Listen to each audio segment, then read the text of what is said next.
Hello my friends, பிரைஸ்லாம் ரொம்ப சந்தோஷம் இந்த வீடியோவில் சந்திக்கிறது. இன்னைக்கு நம்ம இந்த வருஷத்துல வந்து விபிஎஸ் வந்து நிறைய இடத்துல நடக்கிறத வந்து பார்க்குறோம். இந்த விபிஎஸ் வந்து எப்படி நடத்தணும் நடத்தக்கூடாதுன்ற சில அறிவு வந்து நம்மளுக்கு வந்து இருக்கணும். மேபி சில பேர் வந்து யோசிக்கலாம், தம்பி நீங்க சொல்றதெல்லாம் வந்து கரெக்டு தான், விபிஎஸ் எப்படி நடத்தணும் நடக்கக்கூடாது, ஆனா உங்களுடைய அனுபவம் என்ன அப்படின்றது நீங்க வந்து கேள்வி கேட்கலாம். எனக்கு நிறைய அனுபவங்கள் இருக்குது. ஏன்னா ஏறத்தாழ ஒரு 10 வருடங்களுக்கு மேல நான் அந்த சிறு ஊழியத்தில் வந்து இருக்கிறேன். அது மட்டும் இல்லை, நிறைய கேம்ப்ஸ் ரிட்ரீட்ஸ் எல்லாம் வந்து நான் போயிருக்கிறோம், நிறைய ஊழியத்தோட வந்து செஞ்சுருக்கிறோம். பட் நிறைய விஷயங்கள் கடவுள் எனக்கு கற்றுக் கொடுத்ததை நான் இன்னொரு இடத்துல போய் ஊழியம் பண்ண பொழுது அங்கே நான் கற்றுக்கொண்டதை நான் ஒரு அனுபவமாக உங்க கூட வந்து ஷேர் பண்ண போகிறேன். ஸோ இந்த வீடியோ உங்களுக்கு ரொம்ப யூஸ்ஃபுல்லாக இருக்கும்னு நான் நினைக்கிறேன். முதலாவது காரியம், விபிஎஸ்ல அந்த தீம்க்கு ஏற்ற மாதிரி நம்ம காஸ்பல் ப்ரெசென்ட் பண்ண போகிறோம். இதுதான் நடக்க போகுது. இயேசு கிறிஸ்து எனக்காக என்ன செய்தார், அவர் என் பாவத்தை எப்படி மன்னிச்சார், அவர் தான் வந்து எல்லாமேன்னு சொல்லி நம்ம வந்து முடிக்கிறோம். But at the same time அந்த தீம் வந்து என்னன்னா ஒரு கரெக்டாக வந்து ப்ரோக்ரெசிவாக வந்து இருக்கணும். ஆண்டவர் வந்து இந்த உலகத்தை படைச்சாரு.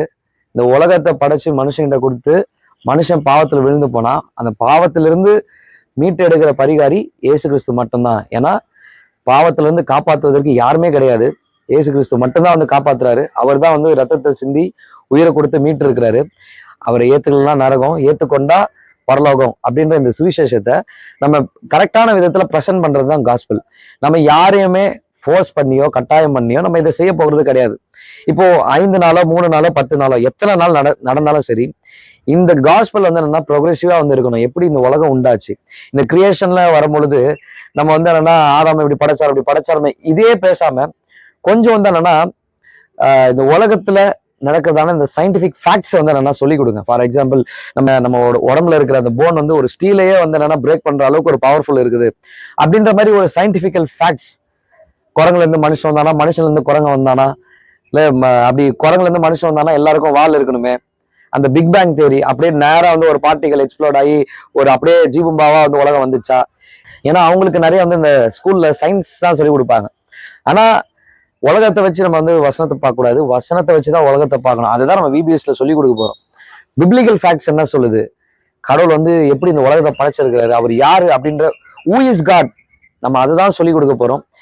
ஏத்துக்கிறது ஏத்துக்காது அது விபிஎஸ்ல வர்றவங்களுடைய வேலை.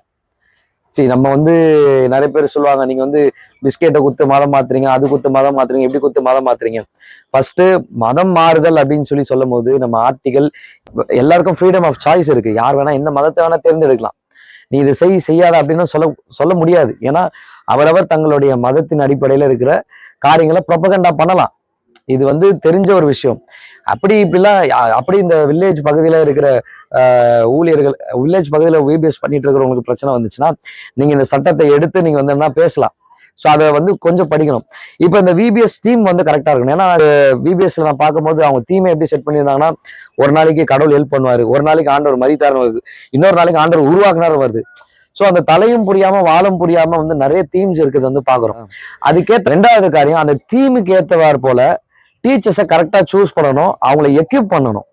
யார் யாரு என்னென்ன விஷயத்துல ஸ்ட்ரென்த்தா இருக்கிறாங்க, வீக்கா இருக்கிறாங்கன்னு சொல்லி அந்த சபை போதுகிறோம், அந்த விபிஎஸ் டைரக்டரோ இவங்களுக்கு வந்து இந்த கிளாஸ் கொடுத்தா இவங்க கரெக்டாக ஹேண்டில் பண்ணுவாங்கன்ற அந்த மெச்சூரிட்டி இருக்கணும். சும்மா வந்து என்னன்னா நல்லா குவாலிஃபைடா இருப்பாங்க, அவங்கள வந்து தூக்கி பிகினர்ல போட்டு விட்டு பிகினர்ல இருக்கிறவங்கள சீனியர்ல போட்டு விட்டா விளங்காது. கரெக்டா அவங்களோட வாழ்க்கை எப்படி, முதலாவது அந்த டீச்சர்ஸா நியமிக்கும் போது அவங்க சாட்சியுள்ள வாழ்க்கையா இருக்கிறாங்களான்றது பார்க்கணும். ஏன்னா ஒரு விபிஎஸ்ல இப்படிதான் எனக்கு ஒருத்தர் வந்து சண்டே கிளாஸ் எடுத்தாரு. அப்போ அவரு எனக்கு நிறைய விஷயம் வசனம் அதெல்லாம் வந்து சொல்லி கொடுத்துட்டு சினிமா பாட்டும் பாடிட்டு இருந்தார். அப்போ என் மைண்ட்ல என்ன ஓடுது அப்படின்னா, ஐயோ இவரே சினிமா பாட்டு பாடுறாரு, இப்ப நம்மளும் பாடலாம். ஸோ அந்த மாதிரி சாட்சி கெட்டவர்களா வந்து இருக்கக்கூடாது. நிறைய இடத்துல நம்ம வந்து பார்த்தோம்னா அந்த சாட்சி கெட்ட வாழ்க்கை வந்து என்னன்னா, அது விபிஎஸ் சாங் வந்து எப்படி இருக்கணும்னா ஸ்கிரிப்சரலா இருக்கணும், வேதத்துக்கு புறம்பானதா இருக்கக்கூடாது. ஒரு விபிஎஸ் சாங்ல வந்து என்ன போட்டிருந்தாங்க அப்படின்னா, இந்த சினிமா டைலாக்லாம் வந்து வர்ற மாதிரி ஒரு பாட்டு வந்து இருந்துச்சு. அது வந்து அந்த தீமுக்கு கரெக்டா இல்லாதது வந்து இருந்துச்சு. மியூசிக்ல அவங்க வந்து புல் பண்ணி கரெக்டான விதத்துல நம்ம வந்து சத்தியத்தை ப்ரெசென்ட் பண்ண போறோம், அவ்வளவுதான் விஷயம். மியூசிக்கே டாமினன்ட் பண்ணி விபிஎஸ் வந்து நடக்கிறத பாக்குறோம். பசங்க வந்து என்ஜாய் பண்ண வராங்க தான், ஆக்டிவிட்டிஸ் பண்ண வராங்க, கேம்ஸ் விளையாட வராங்க, பிளஸ் வந்து என்னன்னா சாங்ஸ் வந்து ஆக்ஷன் பண்ண வராங்க. அப்பார்ட் ஃப்ரம் தட் சத்தியம் தான் நம்மளோட ஃபோக்கஸா இருக்கணும். ஒரு விபிஎஸ்ல என்னன்னா ஒரு அந்த தீமுக்கு உண்டான கன்க்ளூஷன் பீக்ல கொண்டு போகும்போது அந்த நடத்துறவங்க அந்த போதகர் அம்மா சொல்றாங்க, சரி சரி வாங்க வாங்க எல்லாம் கேம் விளையாடலாம். ஒரு நாள் அது நடக்குது. அப்ப கரெக்டா அந்த ஒரு நாள் தீம் ஒரு நாள் செம்பொருளை வந்து ப்ரெசென்ட் பண்ணும்போது இவங்க என்ன பண்ணிடுறாங்கன்னா இந்த மாதிரி என்ஜாய்மெண்ட்டை கொண்டு வந்து கொஞ்சம் பீக்ல வந்து கொண்டு போற டைம்ல வந்து என்னன்னா சொதப்பிடுறாங்க. இப்படி இருந்தா ஊழியம் எப்படி வளரும்? ஸோ கரெக்டா வந்து இருக்கணும். ஆக்ஷன் பண்ணி க்ரௌட் புல் பண்றோம், அவங்களுக்கு ஒரு ஆக்டிவிட்டி ஒரு கேம் வந்து பண்றோம், அதுக்கப்புறம் கிளாஸ் வந்து அனுப்புறோம், அதுக்கப்புறம் ஒரு ஜெனரல் செஷன் நடத்தும் போது கரெக்டா இருக்கும். கரெக்டா அந்த தீம் வந்து அவங்க மனசுல இருக்கும். ஸோ இந்த பாட்டுக்கும் இந்த ஆக்டிவிட்டிஸ்க்கும் இந்த டான்ஸுக்கும் அப்புறம் இந்த கேம்ஸுக்கும் ஃபோக்கஸை நிறைய கொடுத்துட்டு நம்ம என்ன பண்ணிடக்கூடாதுன்னா முக்கியமானதை கோட்டை விட்டுறக்கூடாது. மூணாவது காரியம், டீச்சர்ஸ் வந்து ஆக்டிவிட்டிஸை வந்து என்னன்னா பக்காவா வந்து என்னன்னா அதை ப்ரெசென்ட் பண்ணணும். ப்ரிப்பேர் பண்ணிட்டு வரணும். ப்ரேயர் பண்ணி இன்னைக்கு என்ன டாபிக் எடுக்க போறோமோ அதை உட்காந்து ப்ரிப்பேர் பண்ணிட்டு வந்தாதான் கிளாஸே வந்து எடுக்க முடியும். எனக்கு இதெல்லாம் தெரியும், இந்த சப்ஜெக்ட் தெரியும், ஆமா பத்திமைய கண்ணை ஜீசஸ் வந்து குருடனை வந்து பார்க்க செஞ்சாரு, அற்புதம் செஞ்சாரு, எனக்கு இது தெரியுமே அப்படின்னு சொல்லி ஜஸ்ட் லைக் தட் வந்து வரக்கூடாது.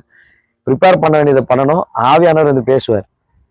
சில பேர் வந்து என்னன்னா இந்த டீச்சர்ஸ்குள்ளேயே வந்து நிறைய போட்டி பொறாம இருக்கும். நீ கரெக்டா நான் கரெக்டா, எல்லாருமே கடவுளோட கிங்டம் வந்து பில்ட் பண்றதை நம்ம வந்து செய்யறோம். அதை வந்து மறந்துடக்கூடாது. நாலாவது காரியம், பெரிய பெரிய வசனத்தை வந்து என்ன பண்ணக்கூடாதுன்னா சொல்லக்கூடாது. அந்த ஒரு 2 லைன் சொல்லி கொடுத்தாலும் அதை வந்து கரெக்டா அந்த தீமுக்கு ஏற்றபடி எல்லாரும் அண்டர்ஸ்டாண்ட் பண்ணக்கூடிய அளவுக்கு வந்து என்னன்னா அந்த வசனம் வந்து இருக்கணும். ஏன்னா சில பேர் வசனம் சொன்னாங்கன்னா அப்படியே ஆதி முதல் அந்த முறை வரைக்கும் இருக்கும். அப்படிலாம் வந்து என்னன்னா சொல்லி அது ஃபர்ஸ்ட் ப்ரைஸ் வரணும், அவங்க ஜெயிக்கணும், அதெல்லாம் வந்து ஒரு தேவையற்ற ஒரு காரியம். அதெல்லாம் வந்து பண்ணாதீங்க. அவங்களுக்கு வந்து காஸ்பல் வந்து ப்ரெசென்ட் பண்றோம், who is God, who is Jesus அப்படின்றத நம்ம சொல்லி கொடுக்குறோம், நடக்குதுன்றத பேசணும். அப்பதான் அந்த பிள்ளைகளுக்கு வந்து என்னன்னா ஒரு கரெக்டான ஒரு விதத்துல வந்து காஸ்பல் வந்து ப்ரெசென்ட் ஆகும். இப்போ கடவுள் இப்படிப்பட்டவர் அப்படிப்பட்டவர்னு சொல்லி உலகத்தை சுத்தி அவனை சுத்தி நடக்காத காரியங்களை வந்து சொல்லி கொடுக்காம நீ ஏத்துக்கிட்டா இப்படி ஏத்துக்கல அப்படின்னு சொல்லி நம்ம சொன்னா அது வேஸ்ட். அந்த காஸ்பல் சரியான விதத்துல வந்து என்னன்னா ப்ரெசென்ட் ஆகாது. அப்போ எல்லா காரியத்தையும் அவனுக்கு வந்து சொல்லிக் கொடுக்கணும். இப்போ சில்ட்ரன்ஸை பொறுத்த வரைக்கும், கிட்ஸை பொறுத்த வரைக்கும் ஒரு 5 நிமிஷம் 10 நிமிஷத்துக்கு மேல அவங்களோட அட்டென்ஷனை வந்து கேதர் பண்ணவே முடியாது. குட்டி பசங்க அந்த LKG UKG first standard second standard அது ஒரு 5வது வரைக்குமே ஒரு 10 to 15 minutes அவங்களுக்கு ஏற்ற மாதிரி ப்ராப்ஸ், குட்டி பசங்களுக்கு அவங்களுக்கு ஏற்ற மாதிரி வசன கார்டோ டிஃப்ரெண்டா அட்ராக்டிவா வந்து பண்ணணும். அப்படி பண்ணா மட்டும்தான் அவங்களுக்கு வந்து தெரியும் அட்லீஸ்ட் ஜீசஸ் அப்படின்ற ஒரு வேர்டாவது, கடவுள் இவர் கடவுள் அப்படின்ற ஒரு ஸ்டேட்மெண்டாவது அந்த பிள்ளைகளோட மனசுல வந்து பதியும். இப்போ அடுத்த காரியம், காசு இல்லாம சில்ட்ரன் மினிஸ்ட்ரி பண்ணாதீங்க. ஏன்னா முதலாவது காரியம், சில்ட்ரன் மினிஸ்ட்ரி இந்த விபிஎஸ் அப்படின்னு சொல்லி பார்க்கும்போது நிறைய செலவாகும். டெய்லி வந்து ஜூஸ் கொடுக்கணும், சில இதுல வந்து சாப்பாடு வந்து கொடுப்பாங்க, அந்த பிள்ளைகளுக்கு கிஃப்ட் வாங்கணும், போக்குவரத்து செலவு இருக்கு. காசு இல்லாம கத்தர் பார்த்துப்பான்னு சொல்லி பிளான் பண்ணாம செய்யவே கூடாது, விபிஎஸ் நடத்தவே கூடாது. இந்த காசு இல்லாம, தீம் கரெக்டான செம்பொருள் இல்லாம, கரெக்டான பிராக்டிஸ் இல்லாம, கரெக்டான ஆயத்தம் இல்லாம, கரெக்டான ப்ரேயர் இல்லாம விபிஎஸ்ஸே நடத்தணும்னு அவசியமே கிடையாது. அப்படி நடத்தி ஆண்டோட நாமத்தை வீணில வழங்காம இருக்கிறது நல்லமா இருக்கும்னு நான் சொல்றேன். முதலாவது காரியம், அந்த பிள்ளைகளோட வாழ்க்கையில இது தப்பு அது தப்பு, நீ வந்து ஜெபிக்கணும் பைபிள் வாசிக்கணும் இந்த மாதிரி சொல்லாதீங்க. நான் பிலீவர்ஸும் வருவாங்க, அவங்களுக்கு வந்து டீச் பண்ணுங்க. எதனால பைபிள் வாசிக்கணும், ஏன் பைபிள் வாசிக்கணும்ப்பா, பைபிள் வாசிச்சா கடவுள் யாருன்னு உனக்கு தெரியும், அவ்வளவுதான். ஏன் ப்ரேயர் பண்ற, எஸ் அவர் தான் ஒன்னே படிச்சார், இந்த உலகத்தை உண்டாக்குன கடவுள். ஸோ அதனால அவர்கிட்ட நீ ப்ரேயர் பண்ணு, ஜஸ்ட் நீ ஃப்ரெண்டு போல பேசு, அவ்வளவுதான். ஸோ அந்த விபிஎஸ் நடத்தும் போது கரெக்டா இதெல்லாமே இருக்கா, முடிஞ்ச அளவுக்கு அந்த பசங்களை புல் பண்ற மாதிரி நல்ல பப்பட் ஷோ பண்ணுங்க, டான்ஸ் பண்ணுங்க, ஆக்ஷன் பண்ணுங்க, பாட்டு பண்ணுங்க. ஆனா இந்த டபுள் மீனிங் காமெடி வந்து அடிக்காதீங்க. இந்த ஸ்கிட்லாம் வந்து பண்ணும்போது பசங்க சிரிக்கிறாங்கன்னு சொல்லிட்டு ஓவரா டைலாக் பேசுறது, ஓவரா டபுள் மீனிங் காமெடி பேசுறது, பசங்க முன்னாடி சாட்சியை கெடுத்துக்கிட்டு சினிமா பாட்டை பாடிக்கிட்டு, இந்த டீச்சர்ஸ் சொல்றேன், டீச்சர்ஸ் இந்த வாலண்டியர்ஸ் இவங்க ஜூஸ் கொடுக்குறேன் அது கொடுக்குறேன்னு சொல்லிட்டு இந்த வாலிப பிள்ளைங்க வாலண்டியர்ஸ் வந்து கேர்ள்ஸ் தனியா பாய்ஸ் தனியா வந்து இருக்கிறது நல்லமா இருக்கும். ஏன்னா கேர்ள்ஸ் பாய்ஸ் மிக்ஸ் பண்ணணும்னு நினைச்சுக்கோங்களேன், கிளாஸ் எடுக்கும் போது இவங்களுக்கு வாலண்டியர்ஸ்க்கு வந்து வேலை இருக்காது, இவங்க தனியா உட்காந்து பேசிட்டு இருப்பாங்க. அது வந்து ஒரு தேவையில்லாத ஒழுக்கக்கேடா வந்து இருக்கும். இப்ப இங்கதான் நிறைய வந்து என்னன்னா சில அஃபேர்ஸ் வந்து வரதை பாக்குறோம், பசங்களுக்கும் பொண்ணுக்கும் அஃபேர்ஸ் வரதை பாக்குறோம். இதனால அவன் சீன் போடணும்னு நினைப்பான், இதனால நிறைய காரியங்கள் நடக்கிறத வந்து பாக்குறோம்.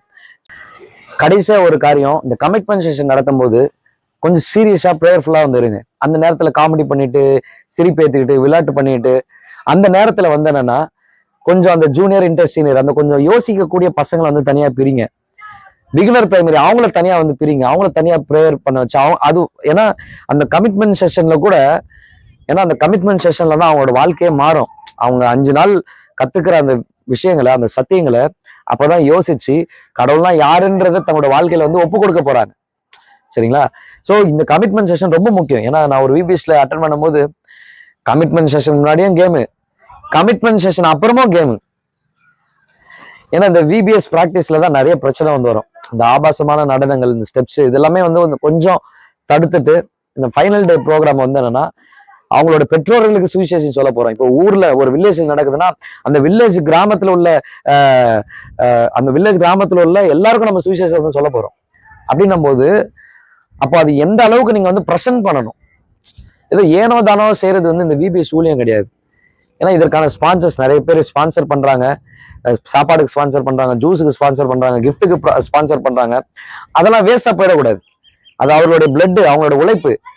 அப்போ அந்த விபிஎஸ் பணம் வந்து என்னன்னா கரெக்டா செலவு செய்யணும். யாருக்குன்னா பிள்ளைகளோட வாழ்க்கைக்கு. அது மட்டும் இல்ல, கடவுளோட ராஜ்யத்திற்கு. சும்மா ஏனோ தானோன்னு சொல்லி நடத்துறது விபிஎஸ் கிடையாது.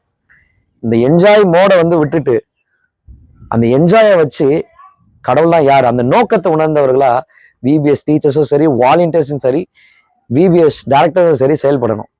டிசிஷன் எடுத்தா டைரக்டர் என்ன சொல்றாங்களோ கரெக்டான ஒரு டிசிஷனா வந்து எடுக்கணும். வயசான டிசிஷன் எடுக்கணும். டைரக்டர் ஒண்ணு சொல்லுவாரு, இல்ல மேல பொறுப்புல இருக்கவங்க என்ன சொல்லுவாங்க, வாலண்டியர்ஸ் ஏதோ ஒண்ணு பண்ணிட்டு இருப்பாங்க. அவருக்கு வேற வேலை கிடையாதுடா, இங்க உட்காரு, இது பண்ண, அதை பண்ண, நிறைய வேலை விடுறாருடா, உட்காந்து கதை அடிச்சுட்டு இருப்பாங்க.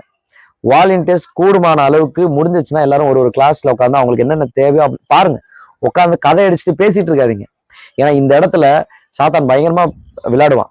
இந்த வாலண்டியர்ஸ்குள்ள எத்தனையோ வந்து சண்டை நடந்திருக்கு, நிறைய விபிஎஸ்ல பாத்திருக்கேன். அது மட்டும் இல்ல, இந்த வாலிப பசங்க தான் மோஸ்டா வாலண்டியர்ஸா இருப்பாங்க. அந்த பெண் பிள்ளைங்க, ஆண் பிள்ளைங்க, அந்த டிஸ்டன்ஸ் வந்து கொஞ்சம் மெயின்டைன் பண்ணிக்கோங்க. பிள்ளைங்க பார்த்துட்டு இருக்கிறாங்க, அவங்க தப்பான எக்ஸாம்பிள் வந்து செட் பண்ணக்கூடாது. அந்த பிள்ளைங்க வாலண்டியர்ஸை பார்த்து தப்பான எக்ஸாம்பிள் வந்து எடுக்கக்கூடாது. அது ரொம்ப வந்து என்னன்னா ஜாக்கிரதையா வந்து இருக்கணும். ஸோ விபிஎஸ் வந்து என்னன்னா எல்லாருமே ஒரு டெடிகேட்டடா ஒரு சபையா கடவுளோட ராஜ்யத்தை கட்ட போறோம். ஒழுங்கும் கிரமமா இருக்கணும்னு சொல்லி வசனம் சொல்லுது. ஸோ ஆர்டரா இருக்கணும். ஆர்டரா இருந்தா பிள்ளைகளோட வாழ்க்கையில நிறைய அறுவடை பார்க்கலாம். ஏன்னா இன்னைக்கு வர பிள்ளைங்க தான் நாளைக்கு விசுவாசிகளா மாற போறாங்க, உலகத்தை கலக்கிறவர்களா மாற போறாங்க, நாளைக்கு சீஷரா மாற போறாங்க, ஊழியர்களா மாற போறாங்க. இவர்களை வைத்து இது மதம் மாற்றம் இல்ல, மனமாற்றம். அவர்களுடைய வாழ்க்கையில கடவுள்னா யாரு? பரிசுத்தர். நீயும் பரிசுத்தமா வாழணும். ஏன்னா கடவுள் வந்து கடவுளை உருவாக்க முடியாது. அதனால்தான் அவர் கடவுள். மனுஷன் கடவுளாக முடியாது, ஆனா கடவுள் மனுஷனாகலாம். இப்படிப்பட்ட காரியங்கள் எல்லாம் biblical facts, godly facts, true facts, அதாவது ஆதாரபூர்வமான உண்மைகளால் அஸ்திபாரத்தை ஸ்ட்ராங்கா போட போறோம். ஸோ இந்த டீச்சர்ஸ், இந்த நடத்துற டைரக்டர்ஸ் அஸ்திபாரத்துல ஸ்ட்ராங்கா வந்து இருக்கணும். அப்படி இருக்கும்பொழுது கர்த்தர் பயங்கரமா வந்து ஆசீர்வதிக்கிற தேவனா இருக்கிறார். உங்க சபையை ஆசீர்வதிப்பார், உங்க ஊழியத்தை ஆசீர்வதிப்பார். உங்க ஃபியூச்சர் சண்டே கிளாஸ் ஸ்டூடெண்ட்ஸே அவங்க தான் இல்ல, அவர்கள் தான் நாளைக்கு சீசர்லாம் மாற போறாங்க. ஸோ நான் இதை புரிஞ்சு போட்டி பொறாமைக்கு ஊழியம் செய்யாம என்ஜாய் பண்ணிட்டு ஜாலியா பசங்களை வந்து என்னன்னா என்தூ பண்ணிட்டு அப்படியே டைம் பாஸ் பண்ணிட்டு போகிறதா இல்லாம நோக்கத்தோட செயல்படுகிற விபிஎஸ்ஸா இருக்கட்டும். ஸோ இந்த வீடியோ உங்களுக்கு ரொம்ப யூஸ்ஃபுல்லா இருக்கும் நான் நினைக்கிறேன். லைக் பண்ணுங்க, ஷேர் பண்ணுங்க, சப்ஸ்கிரைப் பண்ணுங்க. Thank you, God bless you. Amen.